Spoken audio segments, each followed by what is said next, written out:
Well, this has been a lifelong journey of discovery in myself, what lies within me, my own healing, and also to bring this to other people, like how I can bring what I've gained in my life to other people so they can actually access that part of themselves that is true, that it is their essence and where their life force lives in. So, yes, I started, having this journey with my grandfather, who was a healer, who he didn't do this for a living, but he brought this to everyone around him.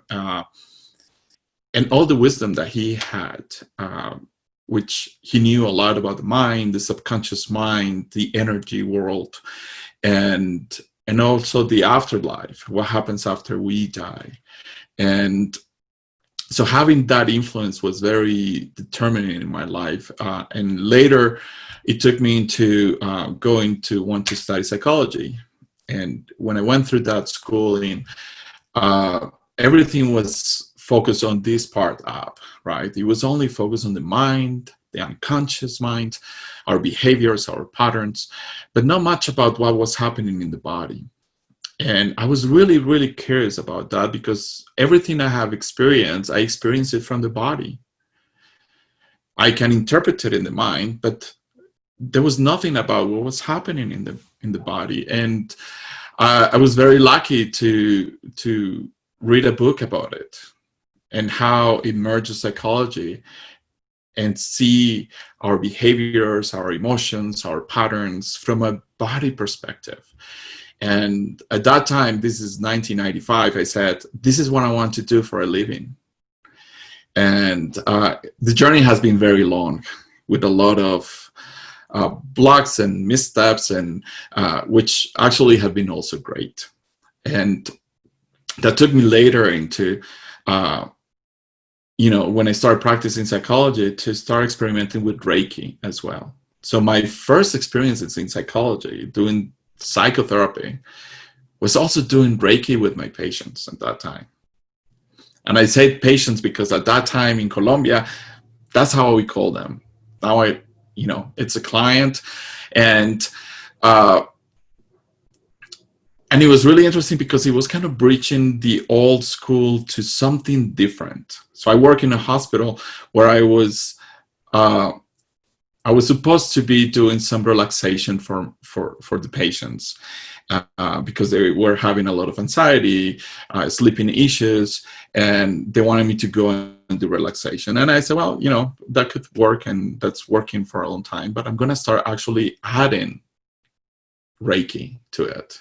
And halfway the sessions, they were already snoring. And it was so beautiful to see them so resting and calming, that I continued doing it and bringing more awareness into the hospital about the importance of that other modalities that were outside of the norm.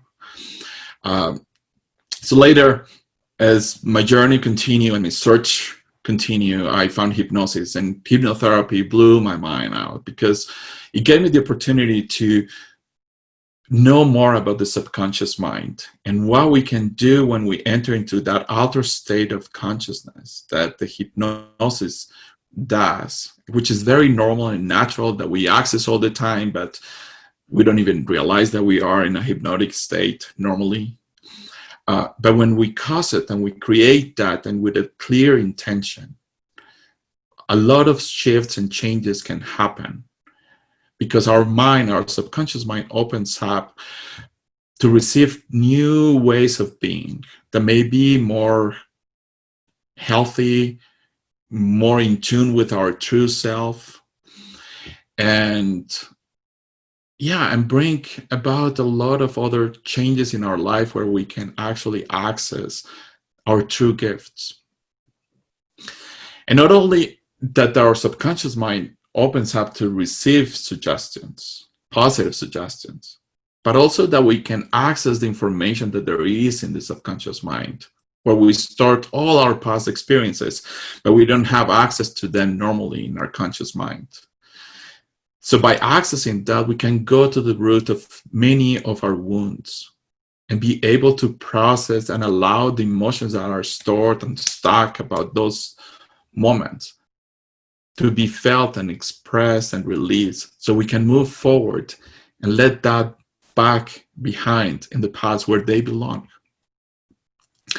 So that just continued my journey, and also starting to practice past life regressions. So to be able to go into a different time, a different body, a different experience, and also access all that wisdom that we have gained from that time, and also release and heal past wounds that continue haunting us. So it all continues adding more and adding more into what I bring to my clients. And at the same time, I continue working and experimenting and learning about the body. Because everything that is happening here in the mind and the subconscious mind, it is also felt in the body, and it has a specific reaction in the body. So our experiences, our past experiences, and we experience difficulties, challenges, traumas that translate in our body and modifies the way that our body functions, the way our body expresses, and the shape of our body. And if we look deeper into the body, we're energetic beings after all. So it's actually how our energy is moving freely through our body or not moving freely, depending on the messages, the experiences that we gain through our life. So my intention with my work is to create a safe space for my clients so they can experience their energy and have a connection, a contact with their true self, with their life force that has no limit. And of course, it sounds beautiful, and we all want that. But at the same time, it is scary. It is scary because of the messages, because of the world in which we grew up that told us, you cannot be that big. You cannot feel this. You have to be in a specific way and fit the mold. And the mold kept us small. And we believe it because it happened a long time ago that we stay in that place. And that limitation kept us in a place where it was comfortable. We didn't get to feel emotions that were uncomfortable. And we didn't get to challenge things that didn't feel right. And so part of my work with my clients, it's also to bring that challenge, to hold their hand, walk the process, but also challenge them so they can bring some change. So it's a lot about owning our own energy and bringing consciousness about what is happening to us as we start feeling our own energy, as we expand more, but also knowing that everything in the universe moves in a ebb wave where it opens and closes, it opens and contracts, and honoring that, but also feel more comfortable in remaining more open than closed. And bring also grounding into this process where we can be able to integrate what is happening to us without having to go away or get too reactive or feel very defensive, in a way that we can integrate what is happening. And if we go into the neurobiology of the whole thing, it's about how our brain is functioning as we are having all these experiences. Are we able to process that intellectually, that we can integrate it and have our emotions and be who we really are? Or is this feeling very threatening that we react and activate a part of our brain that doesn't allow us to integrate things, to feel grounded?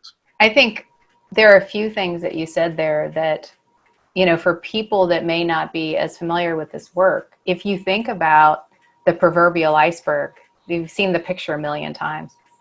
And you mentioned the conscious versus the subconscious mind. I think one of the things that, I find the clients that I'm working with, they just don't understand how is it that I'm able to tap into these things like you're talking about without me being aware of these things. It's because if you think about it, even with computer memory, you run out of it after a while. The conscious mind's aware of 5% of what we've ever experienced, while the subconscious mind is like our library, everything we've ever seen, tasted, heard, experienced, whatever. So if everybody that's watching can kind of envision it as that iceberg where you've got that, what you're conscious of, being the tip, and the subconscious being everything that's submerged. But just think about it as your library. Trust that your body stores everything that you've ever experienced. And the other thing, as you were talking about past lives and people kind of being fearful of letting go, one of the things that I always remind clients is that we are a product of so many things. Yes, we're a product of the life experiences and the wounds that you've been talking about from childhood or from adulthood, but we also are the product of what we've inherited genetically, and we're the product of our past lives. There may have been things that we brought into this life that have stayed with us, but we're again not conscious of it, and we beat ourselves up thinking, why do I have this issue? Why can't I overcome it? The next guy is fine, or the next woman is fine. Why are they not having a challenge with that? Well, that's because they're unique in their life experiences, right? So I think if people can think about that, and you're just tapping into that library of all knowledge of that human being that they're not necessarily able to tap into consciously, I think there's a treasure trove of information that you can tap into and unblock for them, right? I mean, I know even in my own personal experience with past life regression, I always wondered why I had money fears until I went through a past life regression and I saw a man on Wall Street during the Great Depression who had a small family-run business and lost everything and felt tormented. Well, that was me. I came to this world with those wounds, right? And so then I wondered, why do I have these fears about money, but the next person doesn't, right? So I think if people can think about that and think about the complexity of who they are, what you're talking about can tap into tremendous potential that we would have never even been aware of. That's great. Yeah, and when think about that, it's also the importance of having someone that points out those parts that we are unable to see. Yes. Because we're too close to that. It's so familiar for us. Yeah. That it's very difficult to see. This is what we call a blind spot. I mean, others can easily see those blind spots. But for us, it's a big challenge. And this is part of finding someone that guides us through that journey. Because doing this journey solo, I mean, I think it to a certain degree is possible, but it makes it very difficult. And if you have someone that can hold the space for you in a very loving, altruistic way, then you can have that and be experienced in what you are going through, because that's another part that is important. It's also being witnessed in your own journey, in your own feelings, in your own emotions. That is also super healing.